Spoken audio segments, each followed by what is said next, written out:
we are really excited about this next leadership panel.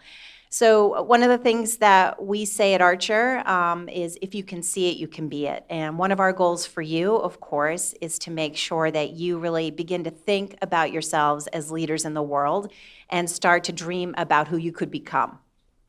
Super important. And one of the ways we do that as women is by making sure that we get to hear from other women who have paved the way. And, the theme for today's panel is sisterhood. And you know, because you go to Archer, how important sisterhood is in making it in the world. But especially women who've been pioneers, invariably, they've always had a role model or a mentor or a close friend who's been cheering them on. So that's what we're going to focus on today. Without further ado, I'm going to bring up Gracie Wilson, who's going to moderate the panel. And thank you all. Hey. So I've had a chance of meeting all the panelists today. They're pretty boss, pretty cool. I know I'm super excited to hear from them, hear about their unique perspectives, experiences. I know you guys are too. So I'm going to call up the executive board to introduce each of our panelists. Come on up, ladies.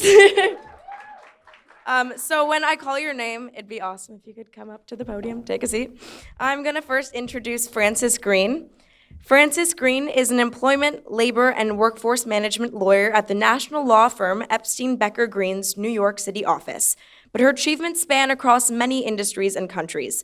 In Japan, she studied and worked as a nun fluent in Japanese. She has litigated on behalf of multinational corporations in state and federal courts and lectures frequently to corporate executives in the U.S. and abroad. In 2010, Frances joined Michelle Obama, J.K. Rowling, Barbara Walters, Maya Angelou, Suze Orman, and other women leaders as a contributor to the Goddess Shift, Women Leading for a Change, which USA Book News named of the best books of 2010. The award-winning equestrian also holds U.S. and world championships in indoor rowing and serves within the New York City boroughs as an auxiliary mounted New York Parks officer. Welcome, Frances Green. All right. Next up, we have Anni Baghdasarian, who is Chief Operating Officer of Edlio, a leading K-12 communications provider that works with more than 15,000 schools worldwide. In her 11 years with the company, Anni has held accounting, product management, and HR roles. She was appointed as COO in 2016. Her hands-on approach has played a pivotal role in Edlio's growing product line and expansion into new markets, focusing on building a healthy, thriving work environment for more than 150 employees in 3 countries.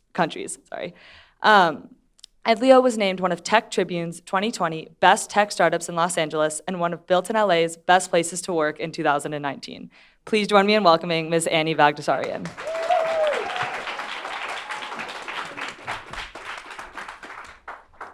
Adrienne Wilson, who was a member of Archer's own class of 2007, has dedicated her life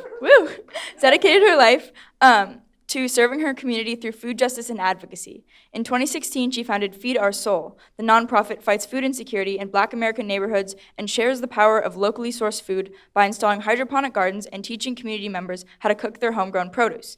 Through community activism, Food Foundation's coaching, and community health impact programs, Feed Our Soul continues the mission of raising nutritional awareness in Adrienne's hometown of South Central Los Angeles. Adrienne leads by example, leading on the organization's mission every day to build a strong community of health-conscious people who will break the cycle of food insecurity and develop a foundation of healthy habits for future generations. Please come up.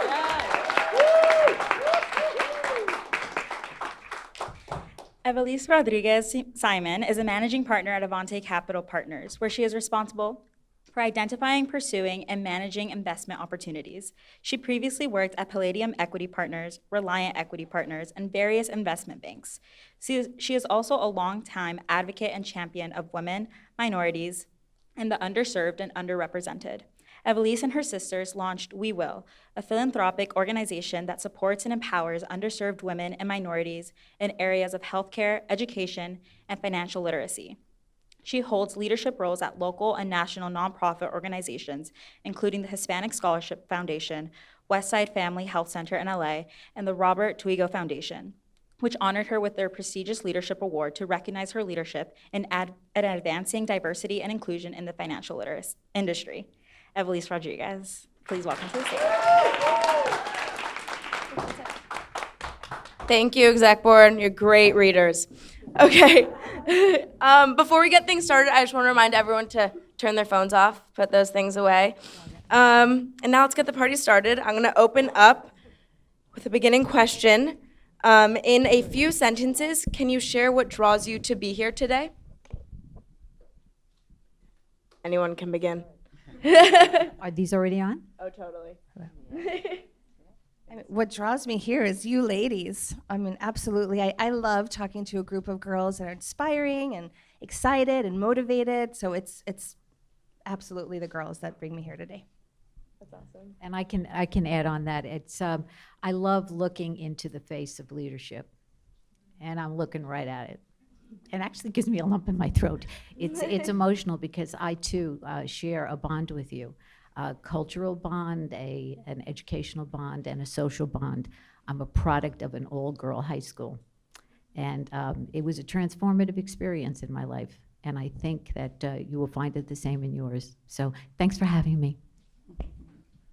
So I'm a little different from Frances. I come from public school, and I come from a very sort of old school culture of women not really being empowered the way that they need to be. And so the last 2-3 years I've really spent as a part of some of the challenges that I've gone through, trying to find every opportunity that I can to empower the women around me and the younger generation around me. And this was a no-brainer. Looking at all of you guys and knowing what you're going to be capable of doing and what you're capable of doing right now. If there's anything that I can do and anything that I can say, that is a huge part of my personal journey. Well, I'm honored to be here as always. I am one of you. I've sat in these chairs. I know these walls very well. So I am always really honored to be back here at Archer, and also to, be a mentor and to help you ladies know that giving back and to know where you came from is always really important. So Archer is a pivotal point in my career and growing me as a woman. And so I always want to come back and share my story. Thank you so much for sharing. So we have 4 different fields represented here, 4 different industries. We have law, tech, finance, and social good. So I'm curious to hear, what are some key trends you see happening in your respective industry, and what developments are you proud of, and what challenges or opportunities do you see ahead? Well, since I get paid by the minute usually in my job, I can talk a lot. But the biggest trend that we are seeing, is really the disenfranchisement of men in the law. And it's a very unique experience. We come as lawyers, as women lawyers, from a real long history of exclusion to now one of dominance. If you look at law schools today, you will find that the percentage-wise, there are more women who enter law school and who graduate. And there are now more women in senior executive positions within law firms and as managing partners in the law firms. I myself was managing a practice area in the firm. But I think and also with that, it's not just in law firms. You are seeing women more as in-house counsels within major corporations. So they are advising the board. They are directing, and this is about leadership, they're really directing innovation in a very, very real way. And they're doing that as lawyers. So that's a big trend that I see. And then there are other trends within the law itself, and I can speak to those a little bit later because I would speak all day long. So we have, quite unfortunately, the opposite situation in finance. So I'm in the investment management industry, which is about a $70 trillion industry in the United States, a very large industry, very important industry, because it, what we do basically is invest in companies, public and private companies, and we direct the access of capital. And of the $70 trillion, 1% is managed by women and minorities. So both combined direct about 1%. So it's very, very, very low. It hasn't changed much since I entered the industry 22 years ago. It was about the same. And I think that structurally it's become even more difficult. Most firms are very, very large, and so for anybody to start out, women or minorities to start out, you start out small, and it's very difficult to compete with very large established businesses or institutions. But which is why I think the few of us that are in the industry are really trying to make a difference. My firm is the largest women-owned credit fund, and I basically only hire women in my investment team. And I know that I do have a couple of men, but I really am very intentional about hiring women. We're very intentional about having internships for women, about supporting women in the industry. We have industry-wide events that have grown, and I think that it's up to us to make the difference. We can't wait for others to do something about it or look around and say, oh, it's too bad, women can't be in this industry. We have to do something about it ourselves. And so that's really been my journey and my path is now that I got here, and it was very difficult to do that, I want to make sure others can get in. And it's an amazing industry, and I'd love to tell you all about it. I can talk for hours about it as well, but my firm is located not very far away, and my doors are always open, and I'd love to share more about my industry with anybody that's interested. It's awesome. So some challenges and some trends that I really see in the food industry is sustainability, but also on the negative side, it really is convenience. We've become a society where we have to get food delivered to us all the time, or we want to be able to, have more time with our families or with our friends. But I feel like it has had a negative impact on not only on the food industry, but also on social justice. I find that we are not educated enough. We don't want to spread enough awareness about what it takes to be healthy and what it takes to be to maintain a healthy and balanced lifestyle.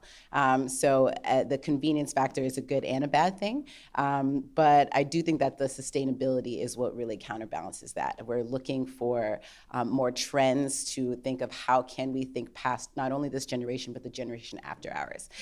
And not only are women holding that and are leading in that through technology, through other ways of sustainability, but also by making sure that because we are nurturers of the world, right? We are bearing children, and we think about generations after us. It's important for us to make sure that sustainability is important in all aspects. So I feel like those are two things that I really work on. Nice. Yeah.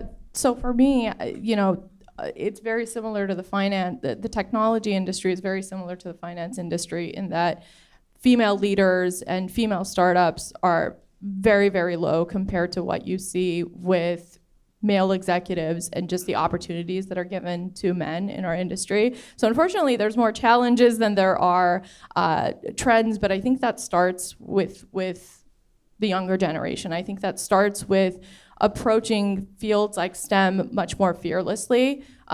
There's so many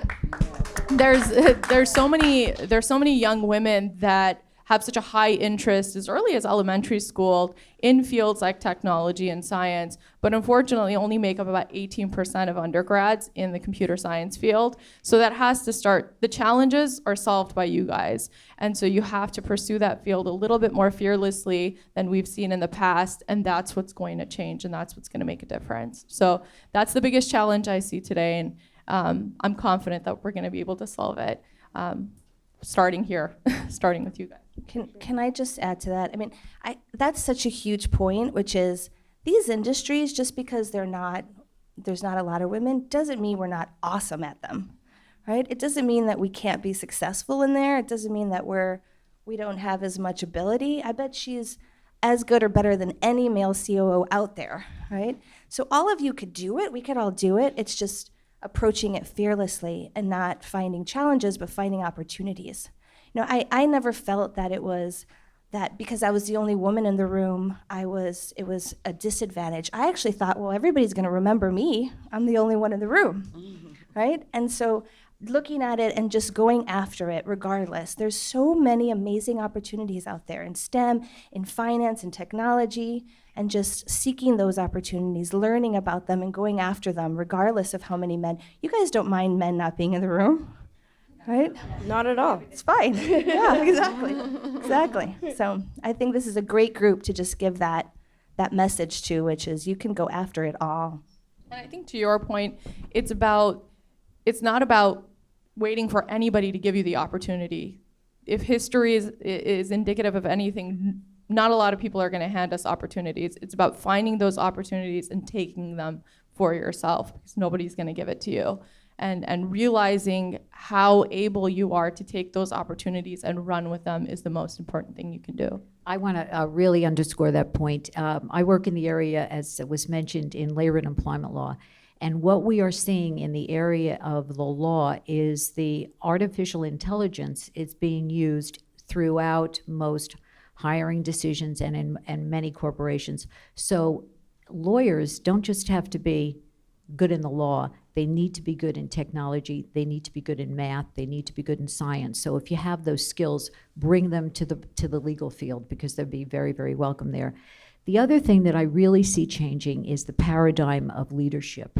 And I will tell you that I have been around for a long time, and as you can see, but it used to be this traditional decision-making kind of top-down leadership model. We now have moved to a much more collaborative model that really seeks to guide ideas and develop innovation. It's more leadership in a coaching, a counseling, a developing, a guiding role. And guess what? All those qualities are traditionally feminine. Men are having to relearn how to be leaders with a feminine touch. And that comes to us very, very naturally. We don't even look at those skills, but those, as you know, these are things that are natural to us. But intuition in the workplace is playing such a big part. Collaboration, of course. So all those things that we do naturally and that you learn here to do, to network with each other, to support each other. That's all the paradigm of the new leadership. So you're already halfway there. I really hope I represent that paradigm of the new leadership. Don't know what you guys think. All right. So clearly this panel presents a diverse array of experiences, various industries, but something that unites all of you guys is entrepreneurial experience, whether it's brand new organizations or existing ones. So my next question is, what does an entrepreneurial mindset or approach mean to you? I think it starts with grit. We've had a lot of conversations about this in our own organization. We've had leadership discussions and offsites dedicating 3 days to the conversation around grit, and that's all it's about. Skill is important. Skill is necessary, but without grit, without that hustle, without that drive, the skill can only get you so far. And I think if you just look at some of the best entrepreneurs in the world, they are some of the best hustlers, some of the best, they have such drive, such ambition. Some of the people that I work with, majority of the leaders that I work with at Edlio, don't come from a traditional background. They don't come from Ivy League schools. They don't come from, the traditional background, which is amazing. But they are some of the most hardworking individuals I know that have been able to turn around and give amazing results to our organization. And it boils down to one thing, and that is grit. And once you have it, there's nothing that can be taken away from you. There's no opportunity. There's nothing that you can't achieve. It starts from there. Totally agree. That was Archer's Word of the Year a couple of years ago. Yeah, very nice. I promise I didn't know that. I think I would want to say to have an entrepreneurial mindset is to really have a Mamba mindset, right? If you really take that into account, like what Kobe Bryant really brought to the table is that he didn't sleep. He made sure that he did his work every single day. He woke up early and he was the last one that went to sleep. That is what I try to wake up and do every day. I am my own boss, so I don't have anyone that tells me to be anywhere on time. I create my own schedule, and I have to put that discipline within me to make sure that I make my own goals on time, to make sure that I show up to that meeting, to make sure that I'm representing myself and my company well. And so that, I feel, is what is the entrepreneurial mindset, is just keep going. You're not gonna always know the answers. It's okay to make mistakes, but don't ever stop. Don't ever stop. I couldn't agree more. And I think you have to find your passion, right? Something that really is exciting, that wakes you up, that makes you want to go out there and get it done and wake up early and go to sleep late. And I have found through my career is it's not money, and it's not material items, and it's not it just doesn't move the needle for you. What really does is being able to find something that you're passionate about. For me, it's really been creating opportunities for others that has given me the most joy. And I think once you find that, you can go after it, and you can happily wake up and happily work really hard. So that's been what it's been for me. I feel what you said about grit is absolutely so important, but it's also about the willingness to fail. And I looked back in my life and I said, everything I needed to know about being an entrepreneur and starting new things and new divisions within companies that I was in was really about just being okay with the idea to fail. And I learned about it in the gym when a trainer would say to me, work the muscles to failure. And what happens when you work your muscles to failure? They grow. And don't be afraid to fail, because that's where the point of ingenuity, that's where the point of creation really, really happens, because you have to go back and look at it and do it again a different way. And that's what really moves success. And I think you can all agree with it, all of us who have started something or moved through something. I mean, I started out in the secretarial pool at a major Fortune 10 corporation. And within 7 years, I was a director of a 125,000 person corporation as a director. So it's just the way of looking at things, and I did a lot. I was beating my head against a lot of walls. But you just know, hey, I kind of like these bruises. They're looking good, because I'm learning through them. So just be open to failure and look at it as the prelude to success. That's really helpful. Thank you, guys. So I'm going to change the subject a little bit. We've all seen a lot of discussion and media surrounding #MeToo and the overall women's rights movement. How have you seen this affect or change your work?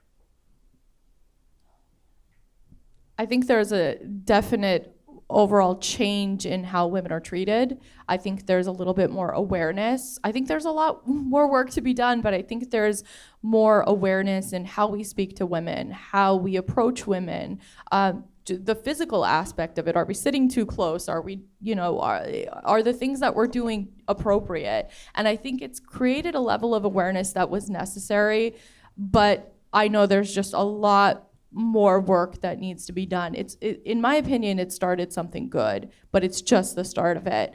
And I've seen in our own organization and in our own industry, it creating a bit of a wave of a change. It's opening up more opportunities because individuals are aware of the fact that there's this sort of implicit bias to not necessarily treat women equally, and I think it's changing that. I see a little bit of a change, but I think it's a little bit of a slower change than I'd like. But it's a change in the right direction, in my opinion. For sure. Yeah, I'd like to just add to that about the slowness of some of the change. I mean, I think that if you look at the history of the civil rights movement in the United States, especially in the area of sex discrimination, you find that it was in 1964 that the Civil Rights Act first prohibited employment discrimination on the basis of sex and other protected characteristics. But it wasn't really until 1972, the amendment, that allowed for discrimination on the basis of sex in education. And then we had to wait till 1980 for the creation of the Equal Employment Opportunity Commission to actually litigate claims of discrimination that women would bring before them as a government agency to help them proceed and get remedy. And I think that all those things have been good. And I think, to your point, I think the Me Too movement has been a wonderful thing. But I'd like us to move, and I think we probably will, move to a new hashtag. We've gone from hashtag Me Too, which is somewhat a victimization kind of a hashtag. It also happened to me, and that's okay. But how about let's move it to hashtag Not Me? And I think it goes to the points that we have been talking here about taking on our responsibility for who we are and how we move within the world. And it's about creating your space that's a space that is for you and that's gonna work for you. And I think there's human resources functions in all the corporations that we work and everything else, but at the end of the day, you have to be who you are in every area and aspect of your life, and you have to demand the respect that you deserve. You know, so that's Yeah, I would definitely piggyback off of that. I think out of the Me Too movement, I find more sisterhood more than anything. Now we're banding together, we're having more closer conversations, we're being more honest with each other, being more open, just as women, and we're just gonna say, hey, we're not gonna stand for this anymore. I don't need to have, nothing against men, but like, I don't need to have you here, and I have brothers, and men bring wonderful things to the table, but it really is just about just saying, hey, I am capable of doing anything, right? It's like I have all the power that is within me. I have all the respect. I have all the passion. I have all the wit and grit to be able to do anything. And I feel like that's what the Me Too movement brings. It brings strength. It brings courage to us as women so that we can be powerful and stand up for who we are and say, if we do get into situations like that, say, no, I'm not gonna do this. I'm not gonna bend to this. I'm going to be a strong and independent. If you're gonna stand in my way, I'm gonna find another way. Yep. Telling our stories, it's transformative. Thank you so much. Now we're gonna move on to my favorite question. If you could give advice to your younger self, what would it be? Always a good question. Lots of pressure now.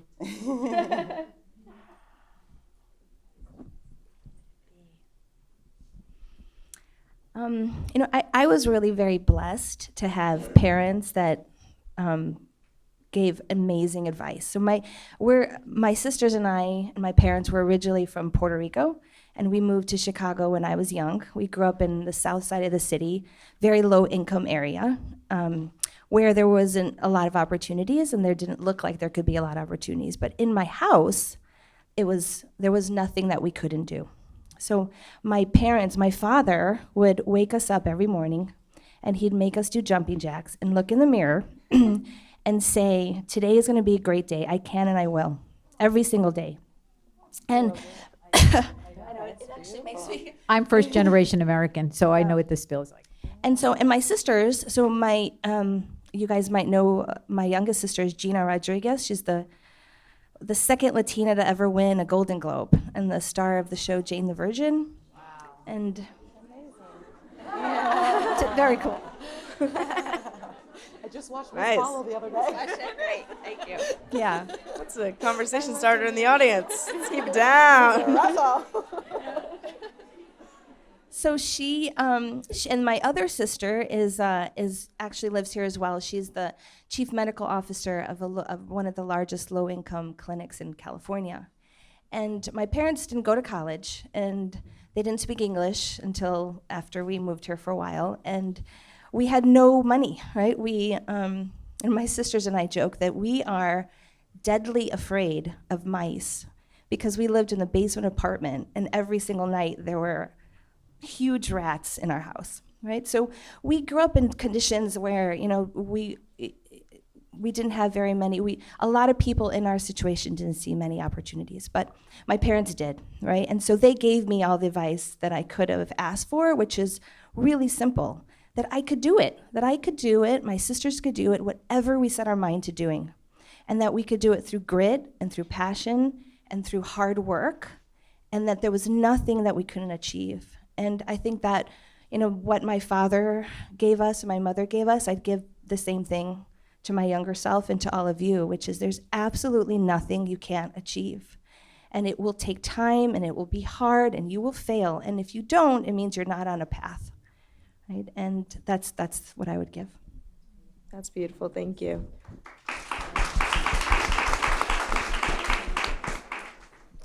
It's hard to follow that, but I'm going to try. I think that for me, when I don't talk to my younger self anymore because she's somewhere gone. I think she's just, but I talk to my future self, and I keep reminding my future self to continue to take, and that's what I offer to you, calculated risk. I used to call it leaps of faith. You can call it just a leap. And I realized what that was when I had done bungee jumping, and I don't know if any of you here have done it, but it's really, really interesting, and that's what a calculated risk is you feel as if you are falling, but the physics of the bungee rope, your weight, the air below you, and the pull of that of the rope actually propels you upward at the same time you're falling down. So that's what a calculated risk is. But make sure that you take risk, and it goes to your point. It's hard work, no doubt, but I always tell my future self, keep taking those risks, because that's where it got me, So that's what I would add to that. This is a good question, because I'm somebody that has always said that I don't have any regrets. And so it's not about regrets, but if there's one thing I can tell myself, it's don't ever second guess yourself. Don't regret the choices you've made. Don't ever second guess yourself. And more importantly, don't let anybody, and I mean anybody, determine your self-worth but yourself. Your value is all you. And life is gonna challenge you. People are gonna challenge you.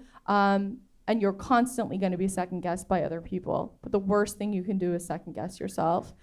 You're smarter than you think, you're braver than you know, and you're going to learn that through a lot of life experiences, but you're going to come out such a better person than you walked into these experiences.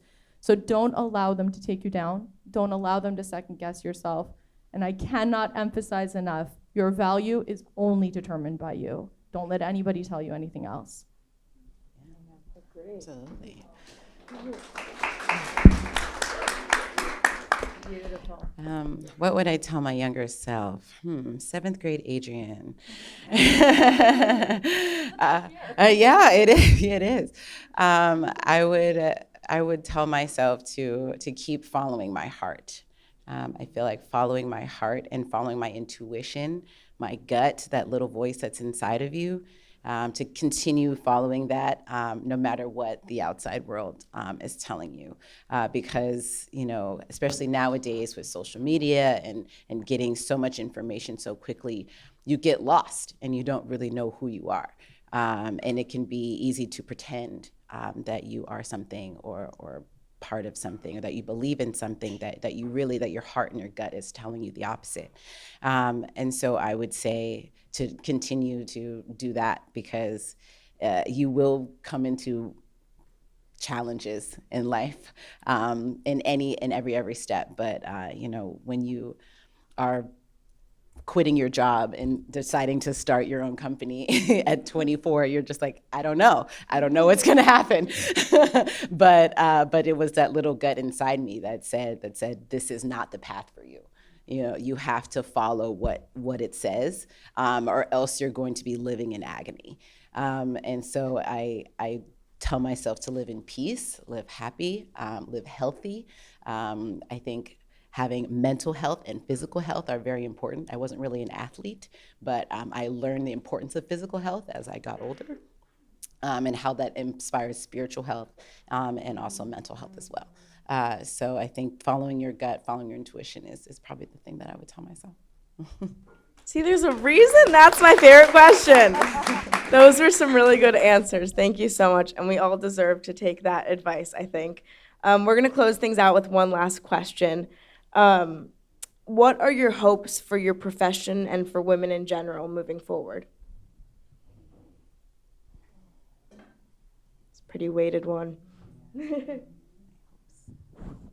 I think for me, just for myself and just for women in general, I think getting to a place quickly where we don't need hashtags and we don't need to talk about the 10%. It's just the norm. It's just normal to have a 50-50, women and men equality and leadership, and we're not having to celebrate going from 2% to 3% in female startups. It's great. It's a move in the right direction. But what I'm really hoping for is a place where, I actually, there's a quote that I read a while back from Sheryl Sandberg that said, in the future, there will be no female leaders, there will only be leaders. And I cannot tell you how much that has resonated with me. That's what I'm looking for. I'm looking for the norm to be a lot more in our favor than it is today. So my very favorite book last year is called The Moment of Lift by Melinda Gates, who's just an extraordinary person. And the book talks about how empowering women really changes the world, how a lot of the world's suffrage, poverty, comes from just not empowering women. And so I think what I'd love for us is just to all have a voice, right? To find our voice and to have a place. And that really starts with all of us here in the room, all of us. And so that's what I'd like for women. For my industry, I would love some of you to come into my industry. Really consider it. It's a huge industry. It has a lot of influence over a lot of people. You can do a lot of good. You can make a lot of money. And and it's just a fun industry. So I'd love for some of you to consider it. Finance, business, investing. Learn about it. Call me. What I hope for the industry and the world is just equality.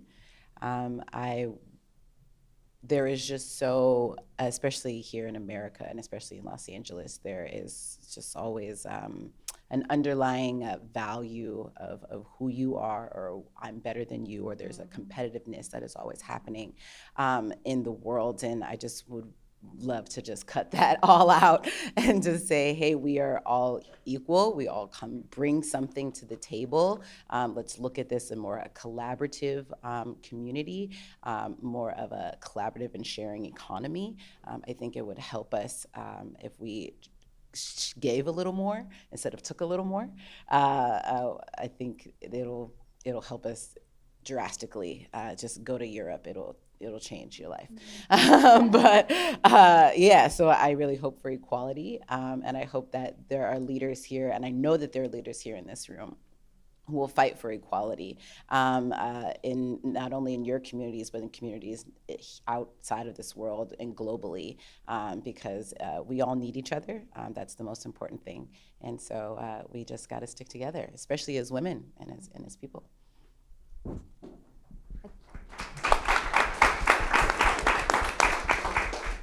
I think the same I feel as in the law. I think that the law is such a wonderful thing. It has provided us a society, it has given us discipline, and it has provided a framework in which we live.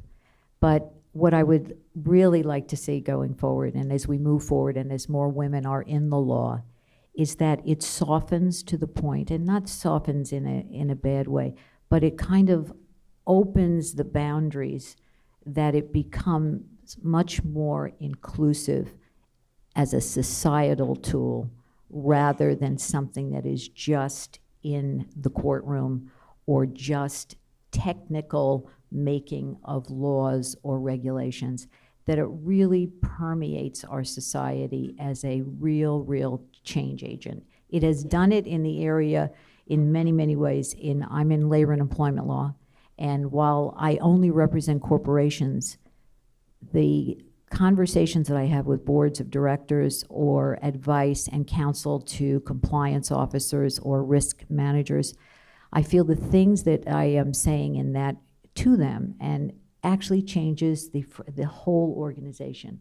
It's not just for the women or for minorities in an organization, but it changes the organization. And I think we need more women to come into the law to really, really be change agents. Because we do have, as a lawyer, you do have the ear of major corporations. You do have to make, and you have the opportunity to make change. And I think that that's the thing that I would hope for the law as we go forward and as we have other lawyers coming in. So, Thank you so much. I really appreciate you guys speaking today. I believe we have like 10 minutes left. I want to open up, does anyone in the audience have a question? If not, it's okay. It just means my questions were sufficient enough, but I'll give it a few moments. All right. I'm used to, you know what they do in Japan? It's so adorable that if you give a presentation to a group of Japanese businessmen, they actually have so-called shills in the audience that are given questions by other people within the organization that they must ask. So that's We'll do that next time. One of the things we heard from the surveys is that you wanted more of an opportunity to connect directly with the panelists because they might be in a field that you're thinking about. So we could just open it up and let those of you who want to talk directly to our panelists do that now. Is that okay? Gracie, do it. You're the president, so all right. Awesome. Thank you guys so much again. Thank you.